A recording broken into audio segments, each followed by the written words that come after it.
Jesus, I'm scared. So here we go, guys. Today, it's the Billionaire Mindset. You know what it is. This is Mel, aka Mama Yadded. You see the shirt.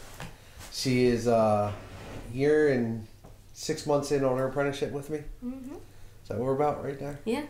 So first year of her apprenticeship was basically just underneath of me, not tattooing people, but like going hard. Artwork, drawings, stencils. I mean, she's even designed, and I don't let a lot of people do this, but she designed a lot of my tattoos for me for a while because she got in my head. Like, we worked so close together. She was in my mindset with drawings. Like, and I think if you look at her now, you'll see a difference in her, and not even in just and that's not even me bragging. That's just me showing you dedication. What dedication does. Like, with her dedication, she went from being a house tattoo artist that really wanted to do this for a passion, giving up on things, and I'll let her to discuss what happened. All right, so Mel. Oh goodness, I'm scared. When you first got into this with us, when you first came to Artistic Editions, you wanted an apprenticeship. And the way you got your apprenticeship was crazy because you know me, I don't take apprentice. And the way your mom came to me, it was like hard for me not to say yes, you know? So when a mom comes like that means like she knows and believes in you. So that's why you're here. But thanks, Mama. Give me a shout out to Mom Dukes. So give me a little bit about when you came in to now, like where your mindset is now from where it was. Man, my mindset is like completely different now. Because like when I first came in, like, you know, everybody wants the same old tattoos, want the same exact thing, like, but now, like, back then I was like, okay, cool, like, I'll just do it because I have the reference, I have to make it exactly like it. But now, like, when you taught me everything that I know, I don't like doing the same exact thing whatsoever. I have to change it in little ways, even if it's just like a little bit of change. It still makes it their own piece and my own piece at the same time. Like, if it's just one little thing I can change, that's one little thing that's different from the original. So that's what I like to do now. I like to change everything. Yeah. So when we were first starting out, there was something I used to tell you if I caught you tattooing something, because this was a mindset I was in. I used to tattoo whatever. Like, if somebody brought something in, I would just tattoo it. You know that. Like, just because when I was taught, that's just what it was. It was just flash on the wall. You walk in, we get it. That was the mindset we were in. Get that money, right? But that mindset of just get that money off that flash and just keep it moving also created to where I couldn't become where I'm at today. I would not be where I'm at today if I kept that mindset, right? And I kept telling you from the beginning. So what was it, the one thing I told you you'd have to do if you had to copy something and did it? Do push-ups. I hated it because my arms, I'm too tiny for that. So that's just like a, you know, something that I feel like is I did it, a lot of people do it, and we don't know no better, you know what I mean? But there's ways to tell people. So I used to have an artist that would come around and he would always be just negative about it, right? And I was like, dude, you ever heard the thing, what is it, you can catch more kids with honey, or more bees with honey? More kids. Whatever the heck that saying is, but like, be nice about it instead of being ignorant about it, and you're gonna come. That's a mindset though. Like, you're gonna get better. You're gonna get better results from that person if you're just positive with it. So when I came to you, it was always joking around, but I still made you do them 10 push-ups. Oh, yeah. So he would stop tattooing and just watch me, making sure I did it. Like 1, 2, and then once I was done, he was like, okay, go. But oh man, I miss the shop so much. 2. I'm about to start crying.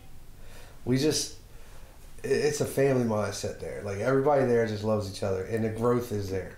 So with you, what I want to get into you is your style is so funky, right? Because you're like that West Coast, like, Mama Yadded feel. It's not like anybody else. Like, this is what we just had a discussion about this at the table.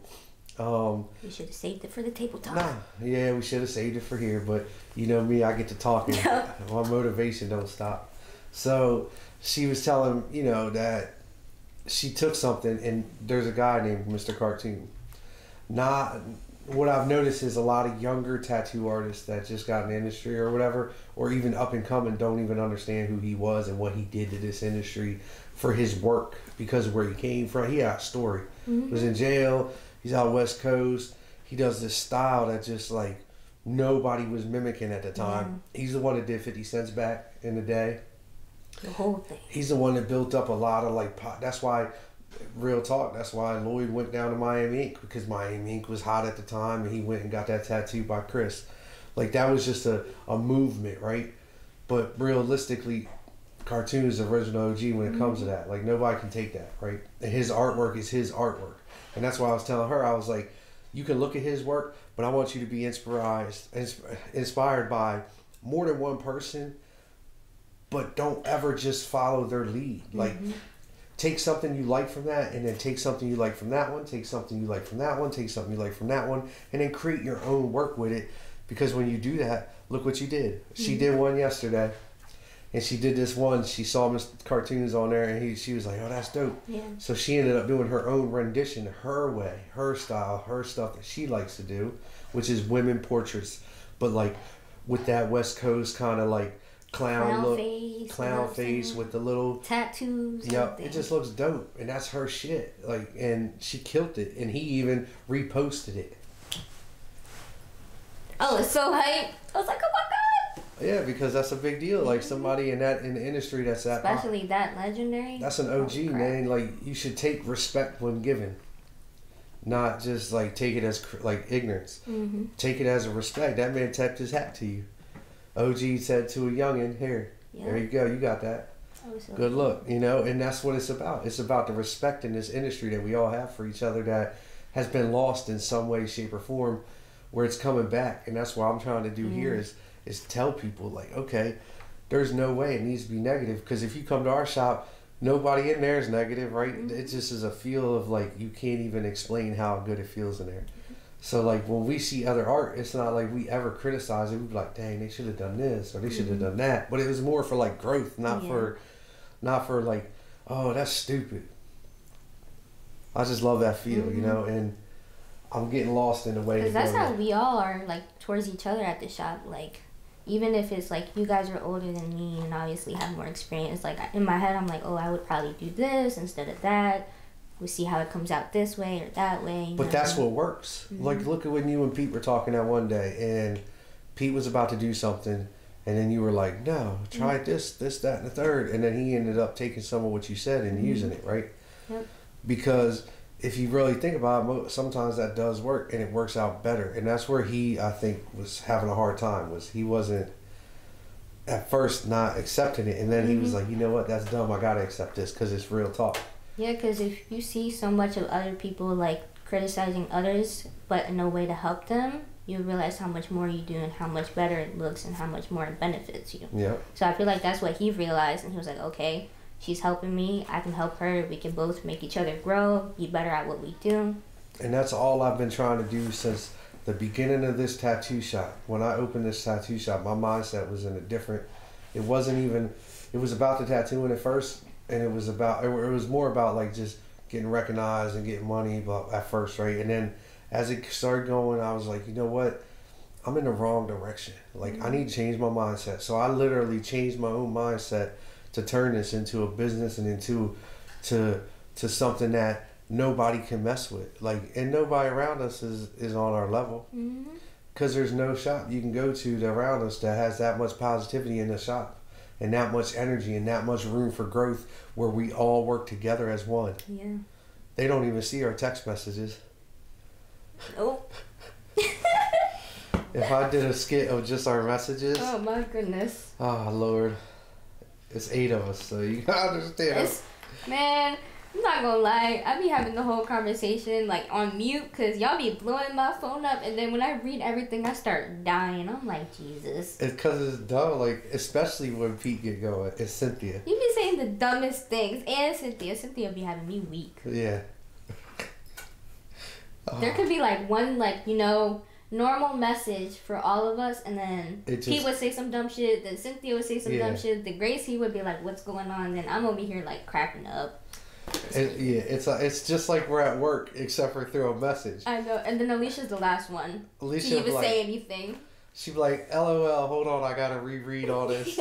Like, cause she's stuck working at schoolwork. They working the heck out of her with school, so she's going crazy. Besides that, what's going on with you? What's been going on with you? How's life? Stressful. Yeah. Low key, my depression has been coming back a little bit by a little bit because I'm not at the shop. Not working. It sucks so bad. Like I haven't been like, I'm not super upset, but like I'm upset to where like I'm like, damn, what am I gonna do right now? Nothing other than tattooing and all fake skin. Like yeah, that'll help a little bit, but like not completely to where I could actually have a conversation with somebody. So what I would say to that is try this. Try reaching out to the real people that really want the tattoos from you and Zoom them. Face-to-face conversation, FaceTime them. Get the conversation you need out of them to start the artwork and start a piece. Because that's what's helping me. Like, I literally have to work with somebody. If I don't work with somebody and talk to somebody every day and try to, like, inspire them to get better and help them get better, because it helps me. Because when I look back at this, I look at, like, okay, everything I said to them, shit, I need to change half of what I do. Because that's part of me. The reason why I can be this knowledgeable with people is because I've done so much dumb shit and I've done a lot of stupid shit, right? But in all of that, what happened was growth. Like I've learned from it, right? So I've been in depression a long time. All of us have. Like there's some kind of depression, right? And some people don't have it. Some people have an anxiety. Some people have an eating disorder. Or some like people have seasonal depression or stuff like Winters are the worst. Yeah. Because you're stuck in a house all the time. And then if anybody else in the house is miserable, you're miserable. Right? You get the energy of the other person. And that's that's a big thing I explain. I even explained to my son, I'm like, we had a conversation the other day, and this is, personal, but I'll talk about it. He said, I'm negative. I'm like, dude, I'm probably the most unnegative person you'll ever meet. But the thing is your energy, as soon as I walk in this house, is all I feel. Is negativity, and you're going to say I'm negative, but you don't even see that side. I don't have that in me. Yeah. I get it when I walk in the door, and I feel like you're just sitting there like, fuck you, why are you here? Like, real talk. That's like whenever I walk in the shop, like, I love being home. Like, my room is dark as shit. I love it being dark, but, like, sometimes, like, it gets a little too much. Yeah, so, like, right when I walk into the shop, I'm, like, happy. Everybody's laughing. It's, like, a different type of vibe. Nope, I open all the curtains. Like, as soon as I wake up, I open up the big sliding glass door curtains. I start opening up. I need light. I can't. I'm a vampire. I know, but I can't be that way. Because I know where that takes me. If I'm sitting in the dark too long, it makes me start thinking dark. Yeah. If I get out in this light and brightness like this, I'll pick up a book and start writing. You see all the books I got over there? I write the heck out of stuff. I've seen you typing away, little billionaire mindset. But that's what you got to do, though, to help you stay away from it, is figure something and obsess with it so much that it doesn't even become work. It just becomes normal. Yeah. Like a normal routine. When's done it? And let me tell you how he had it started. And he said it the other day, and I know already. He said something to himself. He's like, I gotta set a goal. So he set his goal that he was gonna get up early, do his editing, and then at night he's gonna do his editing and blah blah blah. Right? At first, it was probably hard as hell, and now it's probably like you just wake up. Like, and you still have some days where you don't want to wake up, but it gets to the point where you're just like, all right, I'm up. I gotta do it. And you get about 10 minutes up, and you're good to go. You might have to get yourself a little routine. Like, I'm about 10-15 minute person. I gotta get out. Like, as soon as I get up, I have to jump out of the bed. I have to get up. If I stay in the bed, ain't no coming out. And I'll be sitting there in the morning because I always pray when I wake up. I'll be praying and then wake up 10 minutes later, like, what, did I finish that prayer? Where was I? Like, just like I'm all over the place. So that's why I got a 4 o'clock alarm though, because I gotta have a 4 o'clock because I could usually catch the 3:45. Right before 3:45, I usually kill the alarm. And then I'll just sit there. Because, you close your eyes, man. And I don't want to get up and, like, sit on the side of the bed and kneel. So I just lay there. And, like this. Yep. And I'm just like, thank you. I always say thank you for waking me up today. That's my first thing I say. But then, after that, I just say whatever I got to say. But, man, it's just the positivity and the mindsets of people is what I think takes us to where we're going in this growth. Because the positiveness and the growth in you, what I see in you is this. I see a young lady that was lost when she come in, didn't know what she wanted to do. Mm-hmm. You were dead set. You were going to nursing school, but you hated it. Yup. Poop. Not saying drop out of college or anything, guys, because that's not what I'm saying. I went for 2 years. She went for 2 years, Mm-hmm. but she realized it wasn't for her, and she was going to start creating a debt when she knew she wanted a tattoo for the rest of her life. If you know you want to do something for the rest of your life, it takes a dedication that you can't explain to everybody, because it's not for everybody. It's for the selected few that are really willing to put that work in, because the work that has to come now is so much worse, harder than it would have been, or than anything, because she did the apprenticeship for a year not getting paid, but coming in every day working. Drove 45 minutes a day to get there. I was so dedicated. I didn't have my license. My license was suspended. I had no car. I quit my job that I only worked 3 days a week, and I still somehow made money so I could just ask somebody to, give me a truck, like drive me there. I'll pay for gas. I'll do it any way I can. If I can't find no ride at all whatsoever, like, I'll let him know. But most of the time I try to find one as hard as I can. And she was there every day. She might have missed a day or two, but it wasn't much. Yeah. And I never got on her because I knew that her mindset was where it needed to be. It takes that. Like, people will come to want this apprenticeships, or want to be a tattoo artist, or want to be a hairstylist, or want to be anything in life, but they're not willing to put in that dedication. It takes a year worth of not making money but going hard. That's a dedication, right? If you can get through that, most people can't. Mm-hmm. An apprenticeship usually is a year of no pay, and then you start getting into tattooing. And that's not all. Some might go 2 years. It depends on how fast you can grow. 5. Like, at least, like with Gracie, she's gonna go faster, because her talent is just her directions. When you give it to her, it's like it clicks just like that, and she can just like correct the issue right away. Mm-hmm. Where it takes some people a little bit more, like, okay, but that's not just you. That's a lot of people. She's just gifted. There's a difference. Yeah. That's why she'll be a legend one day. She'll be a living legend. I feel like she kind of learned how to do all of that through, like, all her drawings and stuff. Like, yeah, but she's only been doing it for 2 years. Yeah, it's crazy. 2 years. That much art, and already that good. So the growth is what I look at. Like, and that's what I'm thinking with you is, like, when I apprenticed you, always what I said. I said, stay in your lane. Don't pick another lane. Do you. Don't do somebody else's work. And then I always told you, don't, because when you walked in my door, you were like, oh, I love Tattoo Baby. Mm-hmm. That's my girl. I love her to death. And what I tell you, I said, you can love her work, don't love her. Yep. Don't obsess so much that you become her, because there's already one of her. Mm-hmm. We're here for you. We're to make Mama Yadin. Mama Yadin. When people say, oh, I want to be like Mama Yadin, you don't want them to say, she mimics Tattoo Baby. Yeah. Because there was a dude that used to tattoo around us that used to mimic somebody, and you could tell that was his, like, idol. Joe Compianco was his idol. And the dude that did it is a good artist. Like, he's not a bad artist, but that was, like, who he, like, loved his work, so he stuck to that work. So you became, like, that person almost. Like, everything you did, I'd be like, yep, that's a Joe Compianco piece. You can just tell, like.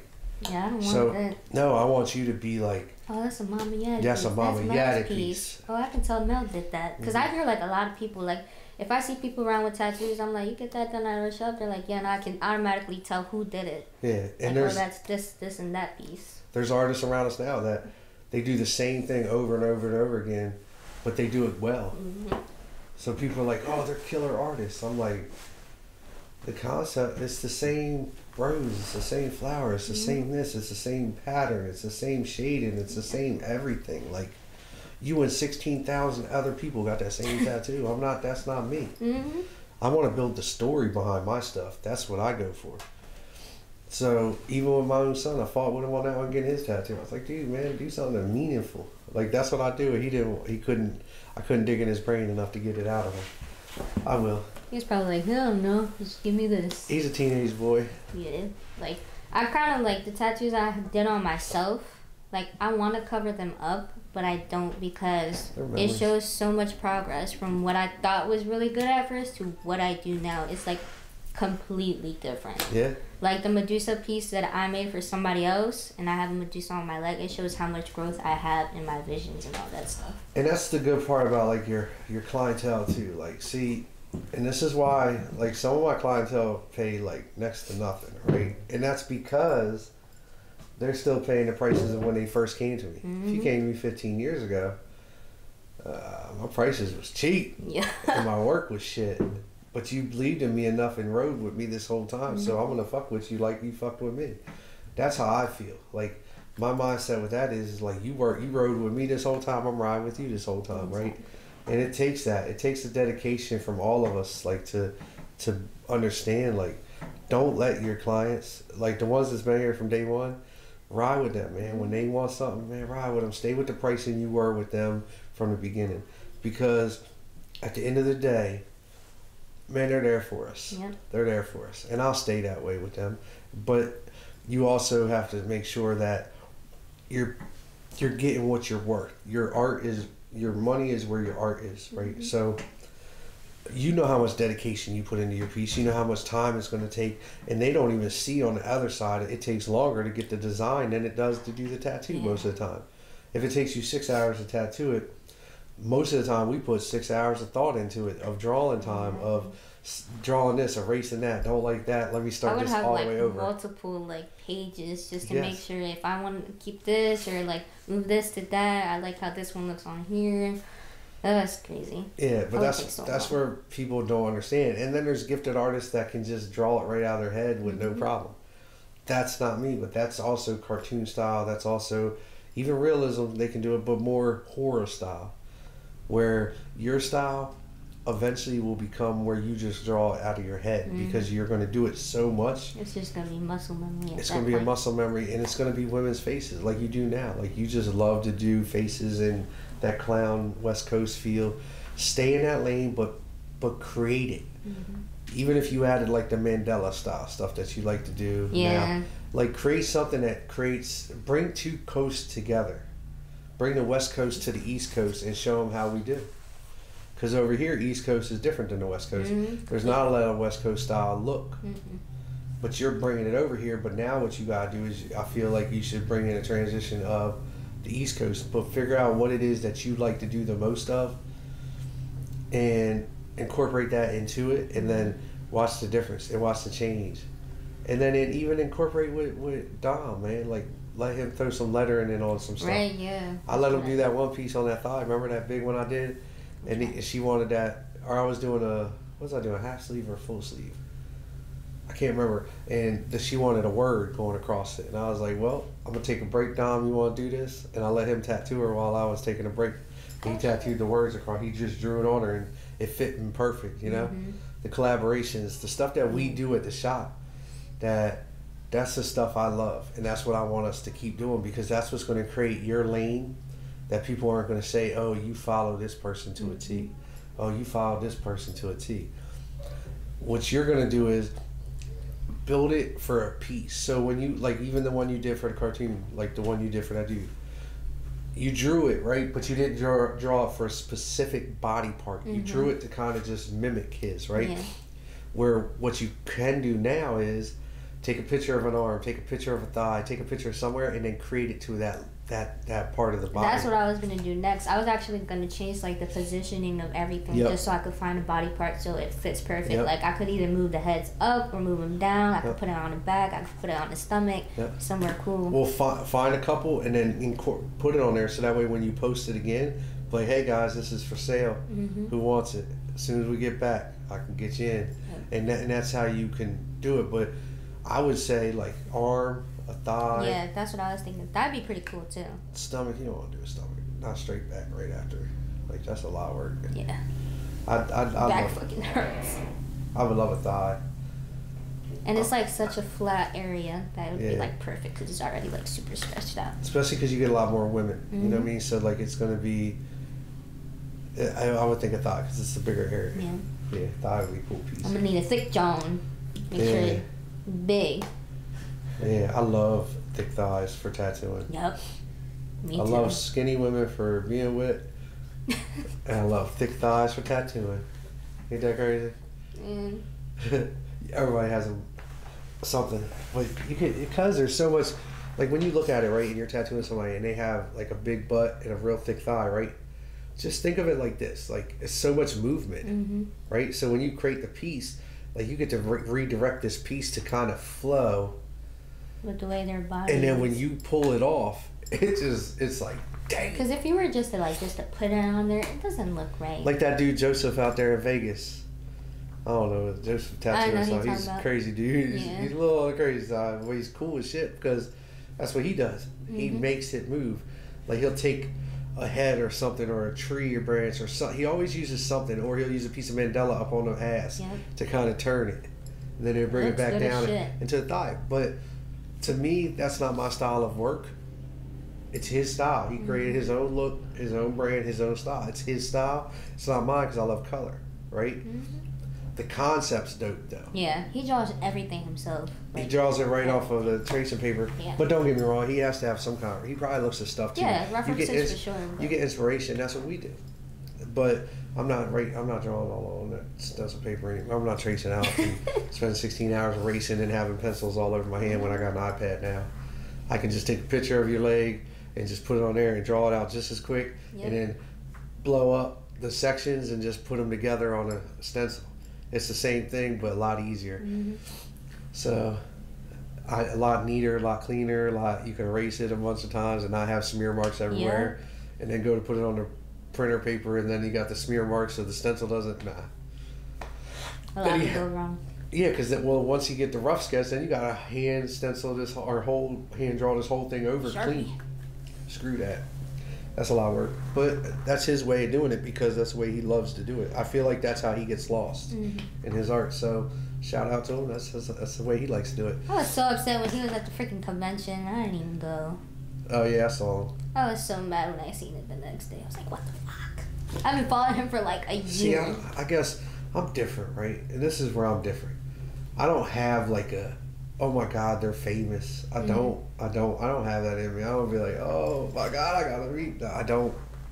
I saw him. I looked right at him. Looked right at his wife. Said hey, and kept it moving. Because I'm not like a writer. Mm-hmm. I'm just me.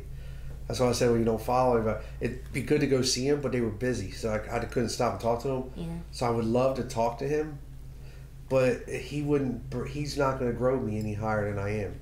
Because what he's doing isn't what I'm doing, right? And what you're doing isn't what he's doing. You just want to meet him because you know I'm on here, and that's a good thing, right? Where I'd rather sit down with him in a podcast and talk to him. It'd be cool if you could do that with Mr. Cartoons. Oh, podcast with Mr. Cartoons? I know I could. You know why? Because he's been in this industry longer than I have, right? So to me, that's who I would want to talk to. Mm-hmm. And Joseph's been in this industry longer than me. That's why I would talk to him on a podcast. I don't really like the newer people I want to talk to are the ones that I see are positive. The ones I see are growing. Like Josh and them, Dan and Yeezy. Mm-hmm. You know, they're doing their thing and they're growing and stuff, you know. So like I feel like they're the positive sides of this. So I would talk to them on a podcast because of that reason, because they're positive, right? So that's where I would be at. But I would love to just talk more with my OGs. Yeah. The ones that when I started, they were here. Like BJ Betts right up in Wilmington. Everybody knows who he is. That dude, I remember trying to mimic his font for so long. Like, I'm good. I can do one script and that's it. I got a script. That's mine. It's just me. That's all I can do. And it's pretty much a BJ Betts style because I did it so many times. I just got used to doing it. And shout out to him because he's still to this day, man. Like, when you've been in the industry for so long, right? If you can keep moving with the times and days, right? This is a mindset. You got to be able to take. I don't care if you started, like when I started, technology wasn't where it is, right? And BJ Betts started for me, so imagine they didn't have what I had. I had a little bit of Facebook, or not Facebook, I had MySpace and all that, and they might not have been in technology onto that yet, right? We were still doing everything with tracing paper and paper and pencil, and that was it. And then it started to evolve into like new stuff, and then some artists, some OGs stopped using technology and didn't say, okay, let me keep going with it. Where the ones that did are relevant to this day because of it, right? So that's what I look up to. That's why I look up to them as like, dude, y'all are killing it because y'all are still trying to stay relevant to today for growth. To growth, though, for growth, because you don't see it. Like with me, with talking to people and trying to help people and inspire people and stuff, the reason why I started this whole thing was because I get told this all the time. I've been called Larry Goggins a million times. Like, I've been called all kinds of names. Like, and I don't even see what they see, right? I just feel like how excited and happy I am when I see somebody around me growing. I'm like, yeah, they did that. Like, even today, I bragged about the other day. Your favorite piece to me was the one you did on your teacher, and it was color. Yeah, oh my God. I still can't believe I did all that. You killed that. It was camo. That's not easy to do. Yeah. A hunting gear camo style tattoo is hard to do. And it's your old teacher? It's crazy because, like, that's how you know how long I've been wanting to do this for. Because I was in middle school, like, probably 6th, 7th grade, talking about I wanted to be a tattoo artist. I didn't even have a tattoo. I wasn't old enough. So, me, like, saying for that long, like, oh, I'm going to be a tattoo artist by the time I'm 21. I kept saying it through middle school. Right when I got to high school, you know, that first day, they're like, oh, what do you want to do when you're older, blah, blah. I'm like, I want to be a tattoo artist. College, what do you do? I'm a tattoo artist. Once I came into the shop, official tattoo artist. Yeah, but how many times did you come in and try to get a tattoo apprentice? Probably like 2-3 times. And then how did you end up getting your apprenticeship? Explain this to them. Man, because I've always told, like, my mom, I actually had, like, a real long talk with her. I was like, listen, Mom, like, I don't want to be a nurse. That was my backup plan this whole time. Because obviously, like, I would always have a job, like, I'd make money and all that stuff, but it wasn't making me happy. Because I myself was in the hospital, like, all the fucking time because of my defect that I was born with. So why would I want to be in a place that doesn't make me happy? Mm-hmm. So then, since a child, I always told everybody but my mom what I wanted to do. And then I, like, full on talked to her. Even if I was tattooing at home, like, she'd realize how happy I would be and how, like, more social I was. Because I used to be a shy-ass kid. Man, I didn't talk for shit. If I didn't know you, you wasn't about to hear shit from me, but hi, and that's that. But now, like, I'm more social because of what I do. Like, I told my mom, like, listen, I don't want to be in school no more. I want to drop out. I want to be a tattoo artist. And since that, she was like, okay. I didn't hear nothing else from her. And then one day, she was like, Mel, come here. I want to talk to you. I was in the kitchen. So then she was like, all right, I have the money to get your apprenticeship. So if you want to go do it, we're going to have to go today. I started crying. I was like, oh my God, I didn't know this was going to happen. And then we went, and then at first you were like, not yet. You were like, come back. So I came back with my mom. I didn't know we were actually going to go and talk to you. Your mom had already came in. That's the thing. I didn't even know that until he told me. Your mom came in and she talked to me. And I'm a father. So, like, you know, when a parent reaches out to another parent, and the way that we had our conversation was more like, she knew that nothing in this life was going to make you happy unless it was this. And she wanted you to come to what she thought was the best shop around, and with the right team. So when she came in, she literally, like, was almost in tears, and she tried to hand me a check, and I'm like, I don't want your money. Like, what are you trying? I don't want that. It's not what it's about. Mm-hmm. And she goes, well, how does it work? I was like, for one, I have to sit down with your daughter, and we have to have a talk, and I have to make sure her dedication is going to be where it is, and I need to just, like, have a talk with her. And she goes, okay, well, I'll bring her back. I didn't think she was going to come back the next day. She came back next day, and here we are. Mm-hmm. But your mom, the conversation me and your mom had, I'll keep private just because that's between us. But it was very inspirational, the fact that she knew and was willing to allow you to grow. And that's something that parents, all of us, have a hard time doing. Yeah. Hard time doing. We can't figure our kids' mindsets out. Like, we can't figure out where they're at in their head. Like, where are you trying to go in your life? What are you trying to do? But, like, let them speak instead of telling them what they're going to do. Mm-hmm. It's hard, right? And then when you can come to that reality and you got to let it happen, this is what happens. Like, greatness. Because that's a mindset as a parent we got to stop protecting and eventually let go of the reins a little bit and realize, like, we don't have to protect them as much. Because if we overprotect them, we don't allow them to do certain things, and then look what happens. Because that's what I did for years, man. I protected my son too much. That's kind of how my mom was. Like, when I got my first tattoo, she wasn't really happy about it. She was like, I don't really want you to get a lot because of the country we are in and all this other stuff, and it doesn't look good on girls. So I didn't really care anyway. So I just went and got even more. And your shop was the very first shop I ever went to. Yeah. That's the very first shop my mom went to. That's the shop my brother went to. Yeah. So almost everybody in my family went to your shop. So that's why I felt like that was the good place for me to be at. Mm-hmm. Because I kind of knew you guys already, but not so much to where it was personal. Mm-hmm. I already kind of felt at home. If I kept coming back like every 2 months to get a tattoo, it was a lot. And I feel like my mom like basically saved my life by doing this because depression it took a lot out of me. Especially when you get into studies and stuff for school. Yeah, definitely. Like, I was not happy. I would always stay in my room. Like, I wouldn't even socialize with anybody at home or even in school. Now you're a hot mess on your videos, especially at work. Yep. They be making videos in the we have this microblading room, an eyelash extension room. It's like to itself. And they be in there acting a fool on their little videos they be making. So trust me, she's not shy anymore, guys. Even though she said she was shy before she walked in here. Oh, I'm shy in front of a camera. I can't tell. No, you're not. I don't like it. At first, I'm like... Yeah, but really all we're doing is talking. It's not like I'm interrogating. It's really we're just talking about everyday life stuff that we're doing with. And then, you know, where our mindsets are, where we're going. Like where you're going with yours, your growth. And we were just talking about there, like, that's why you can go get some more of them skins, because I want you to do that. She's going to start working on some stuff, guys, and I'm putting it on podcast, so she has to do it. She's going to take and do some portrait-style stuff that she likes to do here. And as we go on, we'll post some stuff and show you some videos.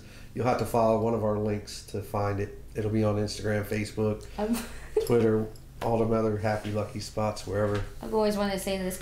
Click the link below in the description box. There you go, guys. You heard it first from Mel. What was the first one? Yes. First one on the description box. So, where you think, what is it that you would want to do every day, all day? If, like, what's not same thing every day, but your style of doing, is it more women or is it just like a style? Honestly, I really love like women features. That's like what catches my eye the most. Like I've done like, you know, stencils and stuff of like famous guys, like for example Johnny Depp. I did one on your iPad, like my very first like part of my apprenticeship. But I've always stuck to women because I love the way their faces are. I love how they're all different. Like they're still all beautiful at the end of the day, and they bring so much, and like their eyes can tell so much about them as well. Like it just enhances the way I want my style to be, because like when I bring 1 and 2 together, it just looks so good. Especially like I love doing it in black and gray. Yeah. Because I feel like it can tell so much, and then it'll look so good in like 5 to 10 years. Color, obviously, I'm not good at that yet. But we'll get there. You don't have to. If black and gray is what you want to do and you love it, stick to it. Don't worry about it.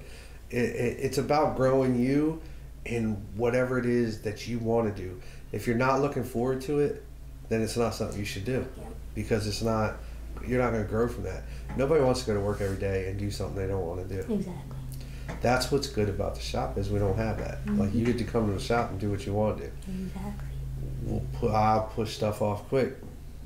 Leaving home is like coming back to home all the time, every day. You know what's funny is, see, you haven't seen any of the podcasts yet, right? Because literally we haven't aired much yet because we've been building it. What you just said, I say it almost every podcast because that's what it's like. It's like leaving home to go home. Yep. It's not even great mind. It's just truth. It's real facts. Like nobody can take that from you. Come in that shop, that stuff's home. Yeah.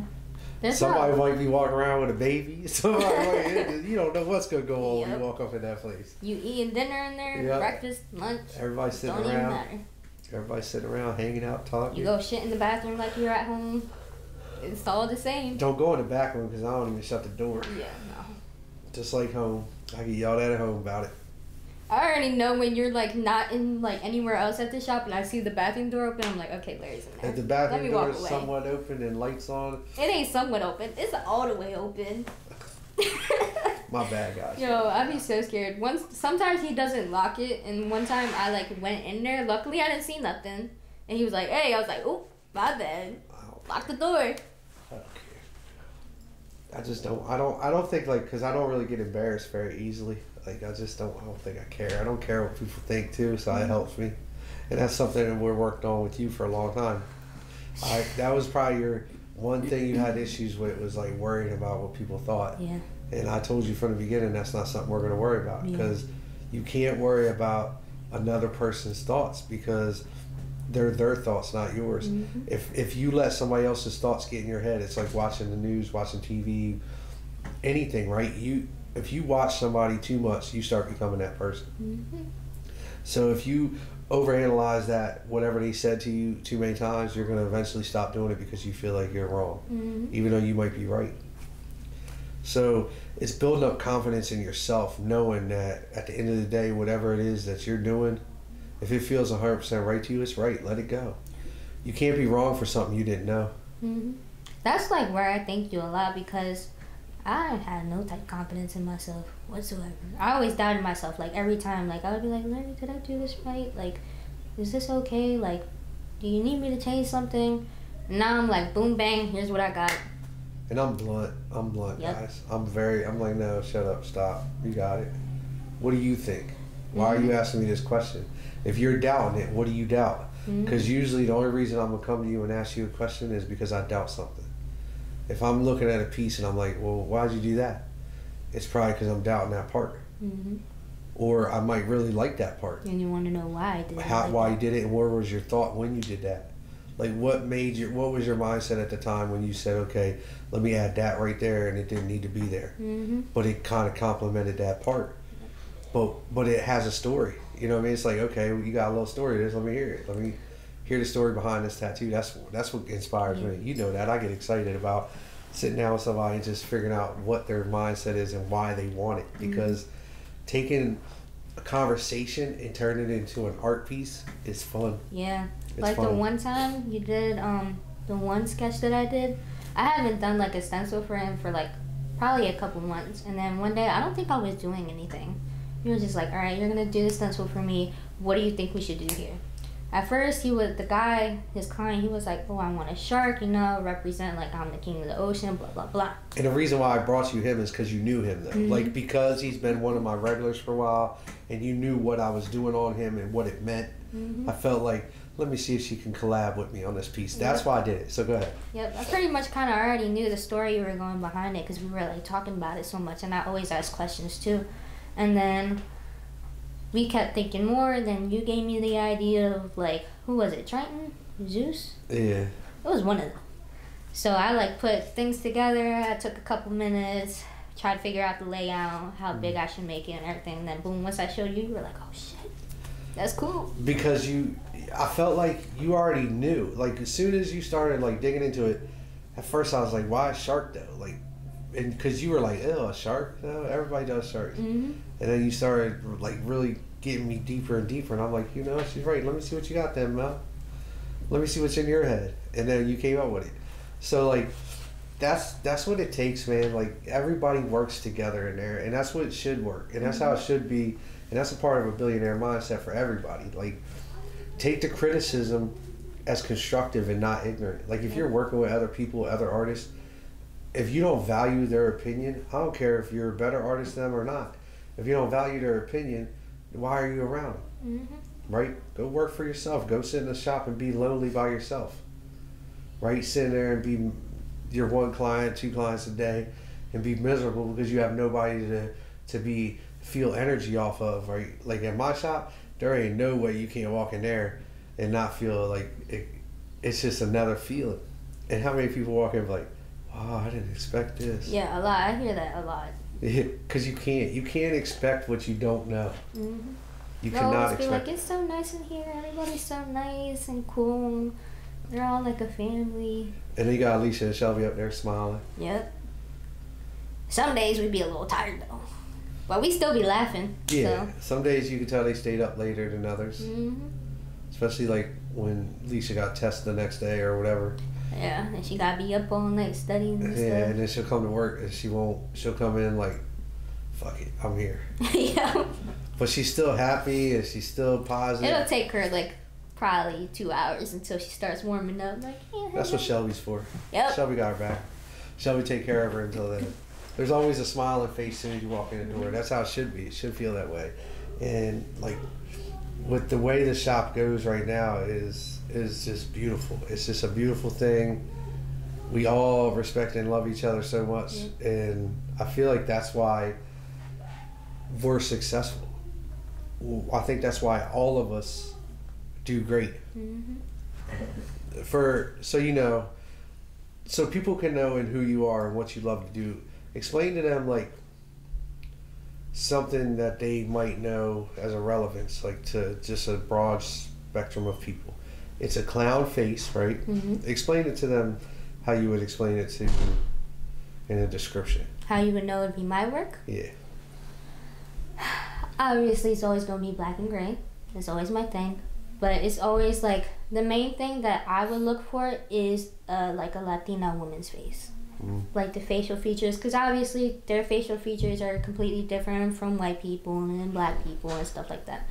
And obviously, like, West Coast style is more like a Hispanic thing.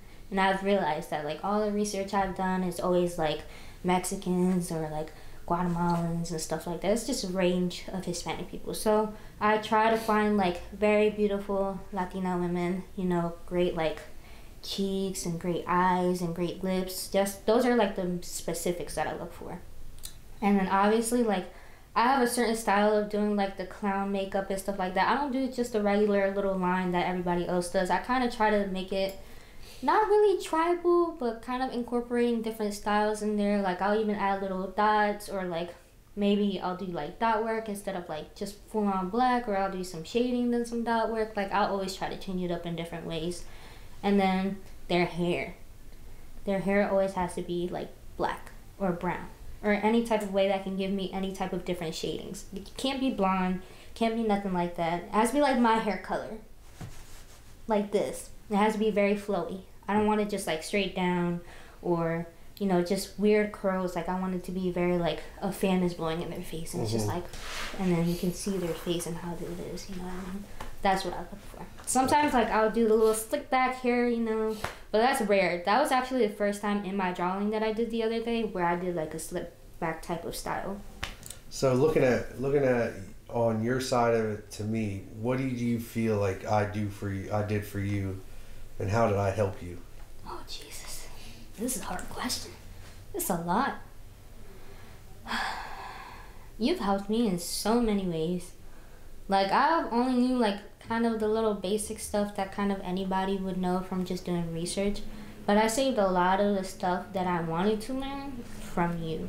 Like, shading wise, I didn't even know you could flow with the body until you showed me how to make it flow with the body, and it looks so much better that way. Yeah. And then, like, when you taught me how to shade, you taught me basically how to do it the OG way or the new way. Like, there's so much steps into everything that you showed me, and then what I learned and how you criticize my work. Obviously, I'm more of a hand-to-hand, like, visual type of person, and you took the time to teach me how I wanted to be taught. Instead of just telling me what to do, I wouldn't learn that way, but you showed me. I just learned so much, even in color. Even if I don't do a lot of color, in color I've learned a lot as well. Like, you taught me so many different ways to do it. And how's your mindset from when you first walked into where you're at now? What do you mean? Because I see a huge difference. I see a girl that came in that was shy, that was like kind of nervous about everything, to like now, I don't ever see you. And I beat that in your head from day one. Like, you're not going to be shy. You're not going to be nervous.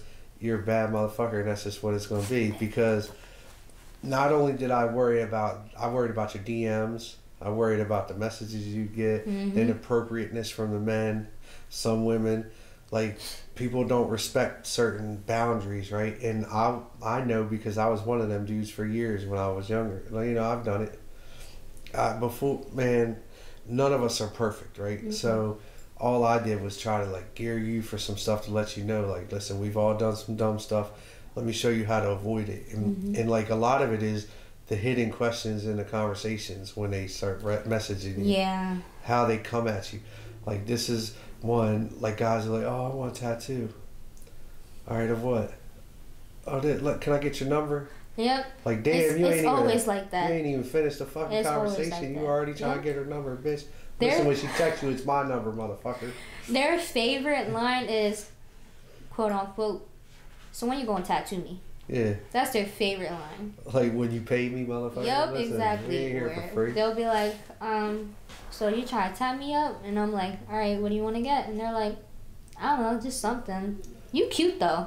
I'm like, oh my goodness. They don't even realize, like, a real way for a man to talk to a woman, if you respect her and like her like that, and you want to legitimately want to get a tattoo, come and get tattooed by her. See if y'all even click at all. Exactly. Like, people think, like, oh, we could talk on a computer real quick and we could click. No, it takes a human interaction. I have to be in front of you to see if I want to be with you. Mm-hmm. Like, if I want to even have you in my shop working for me, I got to feel some kind of energy off of you that makes me feel like you got to drive, you got to will, you got to want. Because nowadays, people faking the funk like they got it until it's gone, right? We all know. But hey, fake it till you make it, I guess. Nah, well, it works, I guess. Sometimes. It worked, I did it. It works. But It's a hard way of working, though, because when you fake it till you make it, you stress too much. Yeah. Instead of just asking for help, getting your credit up. Like, there's so many different ways of doing it. Like, get your credit up. Keep your credit right. Keep your money income. Keep your money separate. Like, put a savings away. Set your goals. Set goals that are just crazy. Like, remember how 10 goals, 5 regular, 5 unrealistics. And hit them. I did it this year. I did it in 2020. Like, and it's only April. Yeah. And I've hit my final goal to where I had to make another goal. Now my goal is I'll be a billionaire. And that's not even a thing to me. I already know it's going to happen. Like, I already know. And Billionaire mindset. But the thing with that is when I make that, y'all will make millions, right? We're all going to grow together because I'm not going to leave anybody behind. I'm going to build businesses. The more you grow, the more we grow. Yeah, you'll always talk about us, and we'll always talk about you. And not just that, like, y'all will turn into businesses. When y'all's mindset is at the right stage, we can create businesses together. Like, where me and Cynthia, once her mindset's where it needs to be and she's got it focused in and she's got the game plan down right, she knows how she wants to do this and how she's going to put A to Z, cross the T's, dot the I's, give me the whole shit together, and we got a plan together. She's going to have a business, and we're going to have a building, and we're going to have women working for us, and we'll be partners. It's the same thing with y'all. Once we get to a point where I feel like mindsets are where they're supposed to be and growth is high enough and you can be a leader, the next step is Artistic Editions in the West Coast. I'll put Pete down in Florida. I'll be out there in the West. I'll put you out on the West Coast. I'll keep Alicia where she wants to go. Like, I'll open up businesses all over the world with people I trust. That's the only difference. That'd be cool as shit. We could travel everywhere. Yeah, but that's what we could do. And then when we want to go travel, like if I want to go to Florida to visit, I go down Pete. Hey, work right there. Work there. Shit, I go out California, I got somewhere to go. Like, it's about growth with each other. What we're going to do here is something that nobody else is doing. We're building businesses together. Like, Artistic Editions is all of us. It's the house. I built it. That's all. I've been to like a lot of shops like around here in Delaware, and like our shop isn't like any other shop. Like, when I first started getting tattooed, I did my research around shops in Dover, anywhere close to me. And our shop always stood out the most. Not because I worked there, but before I even knew who anybody was. And it's about, this is what it's about. It's about not staying in somebody else's lane. Not worrying about what everybody else around you is doing. Not worrying about, oh, they did that. No, I'm worried about me. I'm worried about what the hell I want, what I want it to look like, where I want to put this, what I want to do with this. And I take the ideas of everybody else and we put them together and we work. Right? Where not a lot of people do that. Not a lot of people will put effort into it like that. Nobody wants to put the money into it because they're so worried about getting the people, are so worried about getting their percentages so high. Oh, we'll give you this much. Like, all the shops do it. Like, oh, we'll give you 30%. Okay, 30%, but then when you drop in and you put in the money that I get for the supplies and the electric and the gas and the water bill and all the bills you add up, that stuff adds up quick, right? Yeah. So there's percentages. I need to put money away for savings. I need to put money away for remodeling. I need to put money away for an emergency, right? We have to pay that funding. I pay it just as much. I pay the most. Y'all get percentages. I get a salary. I always double my salary. So like my salary is, I make sure Artistic Conditions has something to fall back on. And that's where we all help each other. That's why I say that this is a team. It's not about just one person. It's about all of us, and all of us understanding we're growing together. As long as Artistic Conditions can take care of us, we're fine. And that's where I'm at. Like, it can take care of all of us, and I'm not going to let it not take care of us, because I'll stay grinding. You know that. I don't stop. I don't ever stop. I don't even know how to stop. You're the most dedicated person I've ever met in my life. I don't even see it like that, though. Like, I see it as I just am not stopping. Like, I'm going to get where I'm going to get. I bought that I've gotten invested in, I did in that development situation thinking that I was going to, I took a leap of faith, and it bit me in my ass, but here I am. It was to me, I don't hold a resentment towards anybody. I don't even like have an anger towards anybody. I just won't talk to certain people, and I just know, like, until their mindset's where I want it to be, where I feel like we can connect, that's when I'll come back into it. But until then, I'm just where I'm at with that one. I lost a lot of money in that situation, but that's a whole nother podcast. From that little area that we went to go visit, or are you talking about something else? Nah, it was a development I got involved in last year. In the construction company. Just stuff, you know, like you gotta try though. Like if you're scared, like any of these people that you watch, anybody that inspires you, any motivational speaker in this world you speak to, they always say, if you're not scared, if you're scared to lose, then don't get in the fight. Shit, I've been through so many fights and lost so many fights in this life of becoming what I want to be, that I know it's going to happen, because I've lost more than I've gained, but I'm still moving forward. I've lost way more than I've gained, but every time I lose something, I gain more from it. I gain so much more knowledge. I gain so much more wisdom. I gain lawyers. I gain this. I gain that. I gain people. I gain exactly what I knew now is exactly where I needed to be. Where if you look at anybody else, and this is why I tell you, stay with the people you love, and just focus and stay driven, and don't worry about other people, because the people that really care about you are always going to be there for you. The ones that don't give two shits about you, just care about your money, care about your tattoos because they can get them for free, or you know, they can use you for this, that, and the third, whatever the reason may be. Those ones will come and go, and you'll see them through the door. You'll see them in and out, but you got to watch it, because these snakes are good. Man, I had a couple people like that. Because they're like, of course, obviously, when I started tattooing at home, they thought, oh, you know, she out of shop now, but I'll still get the same price. Like, no. If you really, like, support me, you're going to pay what you get for. You know what I mean? Like, my day ones, like, they're, like, one of my closest friends. So that's never going to change. But other people, they're like, oh, why are you so Hollywood now? Like, you're so official because you're at a shop, but you're so expensive. I'm like, what? You're working towards a goal to make yourself better. And what you're going to do, you're going to end up leaving the ones behind that you really realize were not there for you. Because the ones talking about, oh, you're so Hollywood now. Okay. Because your ass sitting at home just doing nothing. That has nothing to do with you. You don't know a lot of people my age that actually went after their dreams and actually accomplished it and are still trying to improve in their dreams. Like, I always hear that all the time. I always get asked, how old are you? I'm like, oh, I'm 21. They're like, wow, you're so young to be a tattoo artist. I'm like, well, I did what I had to do to get here, you know what I'm saying? Like, I have an 18-year-old, 21-year-old. Dom's like 26 or 27, I think. I thought he was like 38. Is he? No, he's young. And then Pete's or 30. Like 30, something. Because Pete's like 38. No. No. Okay, he's like younger, but still. He's like 30. 31. No, he's older than Dom. No, he's like 30. He just turned 30 or something. Ain't no way. Yeah, he's like 30, 31. He ain't that old. I thought he was like 35. I'm going to find out on the podcast, and I'm going to put him on blast when you call him 38. Remember that, Pete. She said it, not me, brother. Gonna be like, I called you younger. Remember that? I said 30. I really don't even know. Well, oh, damn. Sorry, Pete. He's younger than my mom. I know that for sure. Not too young. So now you're trying to call him old. I did. I just thought he was 38. That's pretty old. Dang. Wait till he sees this podcast. I don't give a fuck. Suck, Pete. I hope he sees this podcast before he does his. I hope he does.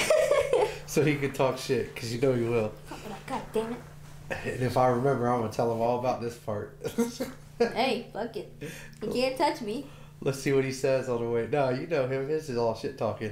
He gonna be in the group chat. So what you want to say, motherfucker? I'm like, you heard it in the podcast. Oh, man. I miss it there so Me much. too. I miss it so much. A lady hit me up yesterday that you tattooed. I don't remember her name or nothing. I'll have to show it to you after this.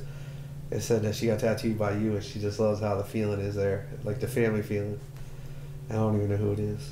Aww. I've been having a lot of DMs lately. You still tattooing? You still tattooing? I'm like, no, sorry. But I can draw something up for you and then by the time we get back, we got it done. There's so many people sitting at home, I'm getting them too. Yeah. But they don't realize, like, it's not even, I'm not even on the level of like, oh, you hurting your family, I'm hurting my family. What I'm on the level is, I lose my motherfucking license. Mm-hmm. If I lose my license, everybody that works for me loses their job. Exactly. I'm not, it's not even an option to me. I feed too many families. Like, all of you feed because of that shop. You know what I mean? And if that shop got shut down, that means all of you guys aren't getting fed anymore. Exactly. I'd feel like a piece of shit. So that ain't happening. I'll just do It's what I just gotta not do. worth it. No, I got some money still saved. And even if it was like legal to do it at home, it just wouldn't feel right. Because one, you're gonna have like complete strangers in your house with your family members, and if they're sick, I could get sick, and then they could get sick. It's just not worth it. Plus, we'd be alright because no matter what, if Artistic Editions runs out of money, I won't. You won't. Yeah, I can't. Must run be out of money. nice. It'd take a while for me to run out of it. Don't get me wrong. If we went till the end of the summer with all, because you know I got 6,000 in mortgages Jesus. a month, so you know it adds up quick. But that's just mortgages. It's not even including all the bills. But my wife pays. You know, we split the bills here, so that's that mindset. Like, she's not letting me pay all the bills. I could pay all the bills. I could pretty much do, but she won't. That's how I would be too. I don't. That's not that I do. I give her a good enough amount to where she can pay most of the bills with what I give her, but she's not that way. She buys stuff. Like, she's always doing something. She's on top of it. It's because of her. Because not me. Mm-hmm. Not me. Trust me. If I get it, I'm putting it into something. I'm investing it. As soon as I get it, it goes. And then I just give her this. If I catch up or I get a little buck up on something, it's hers. I got some of our camper one time, I gave that to her. Like, anytime I get a buck up, I got a buck up not that long ago, I paid off her truck, you know? Mm-hmm. That's the stuff that you should do, is like encourage each other and build each other up, because it makes us stronger.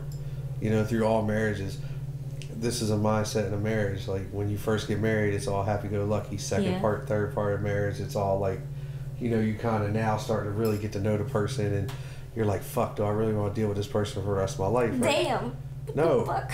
And that's real talk. Like, you guys go through that because, like, it's something in your head that you're like, man, can I deal with that? But if you really sit back and look at it, really a good relationship, those arguments y'all really are having is just because y'all are trying to see the better in each other. Mm-hmm. So it's not like you're doing it to be a dick. It's just, I feel like, a natural thing for people to always second guess a relationship or second guess this, that, and the third.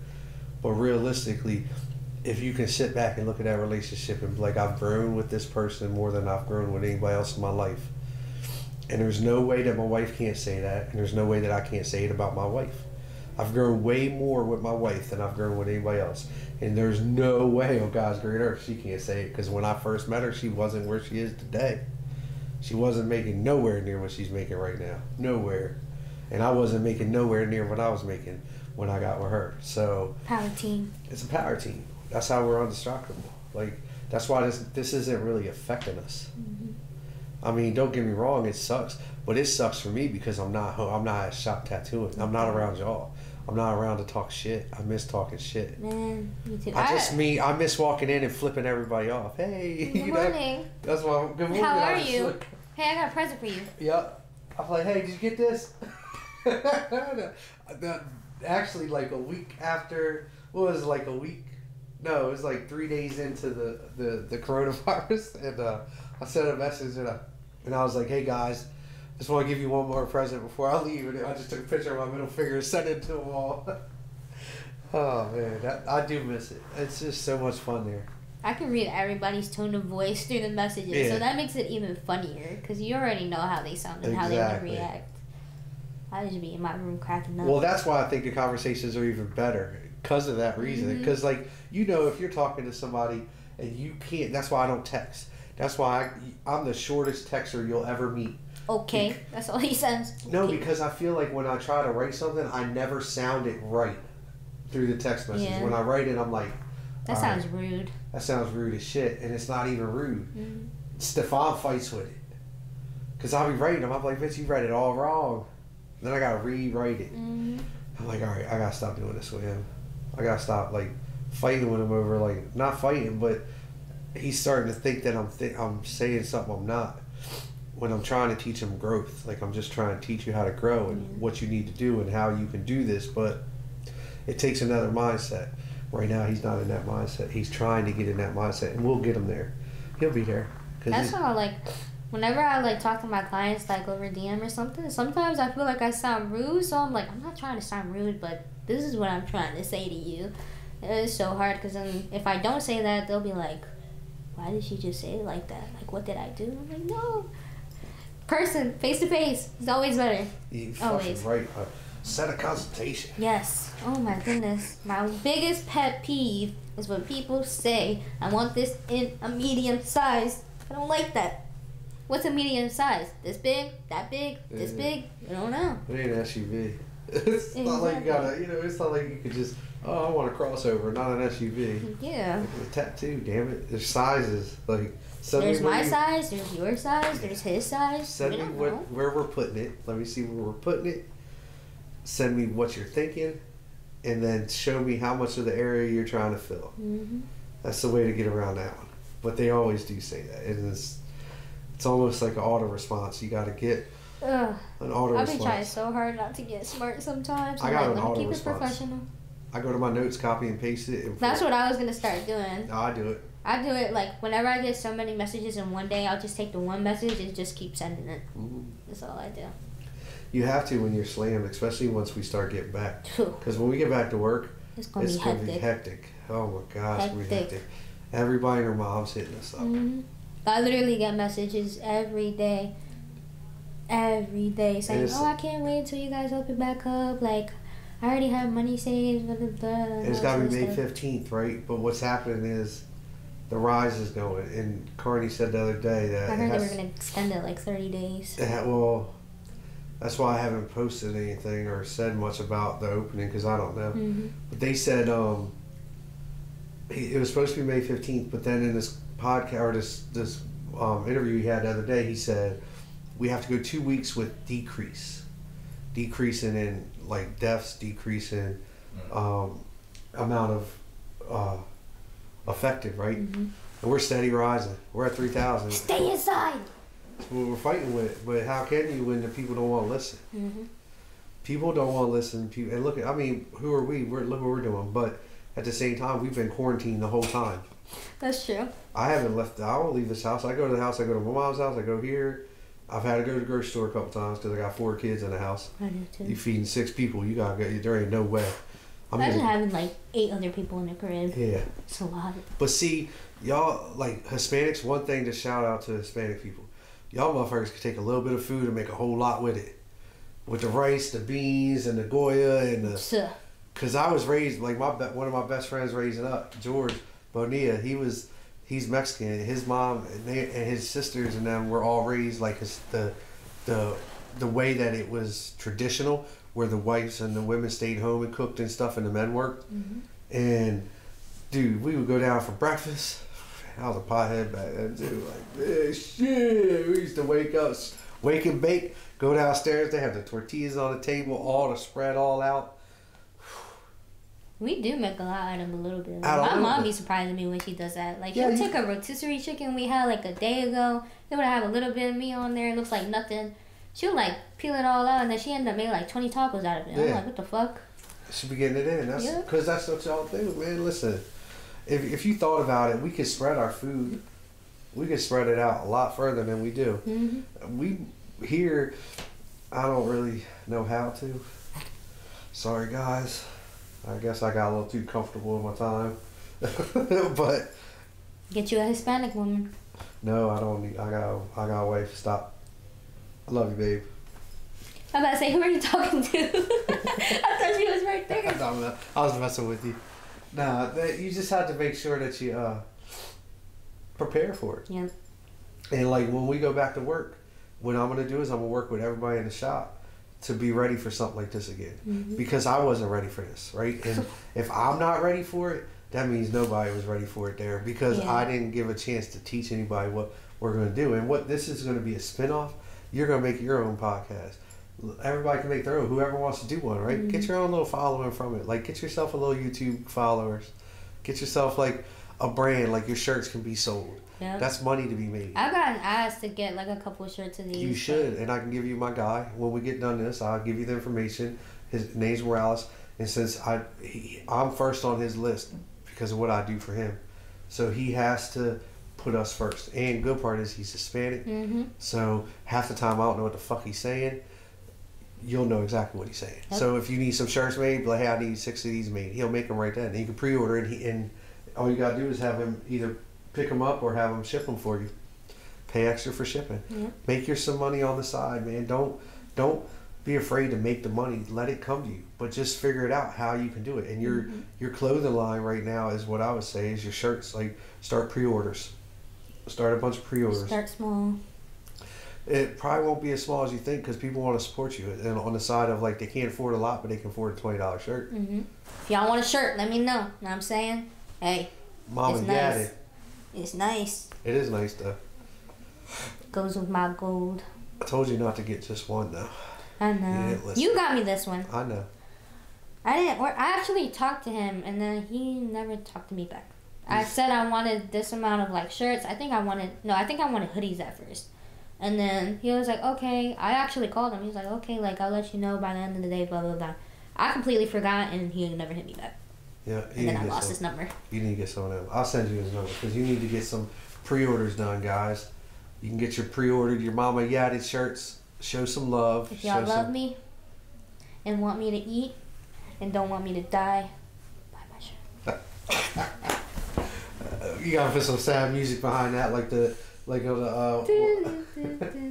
teardrop. Yeah. Like, you could be feeding a homeless kid in Guatemala right now if you buy this shirt. Yes. I have a nephew at home. He needs baby food. Even though he's fat as shit, but still, we eat a lot. Oh man, that's so crazy. See, now I'm a little happy now. It is, because you get the atmosphere. That's why I wanted to do this, because I needed that energy from all of us.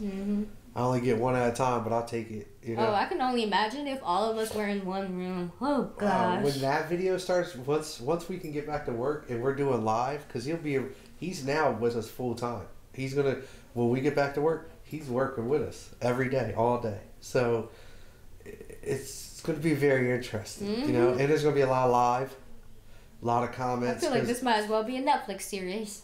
Well, that's what we're shooting for.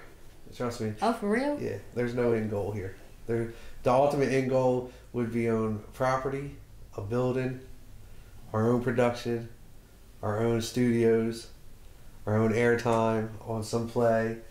There's an end goal, but it just is going to be some time, and I'm willing to take the time. Baby steps, right? And it doesn't take much. It just takes some good credit and a good investor. So we're there, and the right crowd. This is what we're going to do. We're going to build up the people to really want to see us and understand that this is real. Like, we ain't faking none of this. This is what life is about. Like, and once they see us at the shop and they understand, the problem I have is and I say this 100 million times, is I just don't like the way that the industry is portrayed on TV. Yeah. It's portrayed bad. It's so negative. And it's not. It's not negative. It's just like they have us portrayed to be negative people all the time. Like, all we care about is fighting. Like, that shit irritates me so bad that I don't even watch the shows. I haven't watched Ink Master in years now. Yeah. I haven't watched any of the Black Crew, Ink Crew, or any of them, because everyone I've watched, all I saw was fighting. Yeah. So guys, I feel like that might help some people. It might not. I don't know. But understand, we're all here for each other, guys. Tattoo artists should stick together in this time. We should all stick together. We should all, you know, take a minute to realize the negativity doesn't need to be there. Let's bring the positive back. Anybody that got any questions or concerns, I would love for you to reach out to us and leave some comments. You know, message us, hit one of the social medias up. Hit the like button. Yep, hit the subscribe. Don't forget about the subscribe button, girl. You better get that little stick, you know. Make sure you click the bell so that way you can get every notification. There you go. No, I'm nice. I should probably get a YouTube channel. You should. See, Mama Yada said it, so that means you gotta subscribe. So, guys, on that note, I think we're gonna end this podcast today. Mama Yada, will you give some final notes? Say bye to your friends and family. Fuck coronavirus. I want to go back to work. There's her closing argument. I'm going to tell you guys I love you.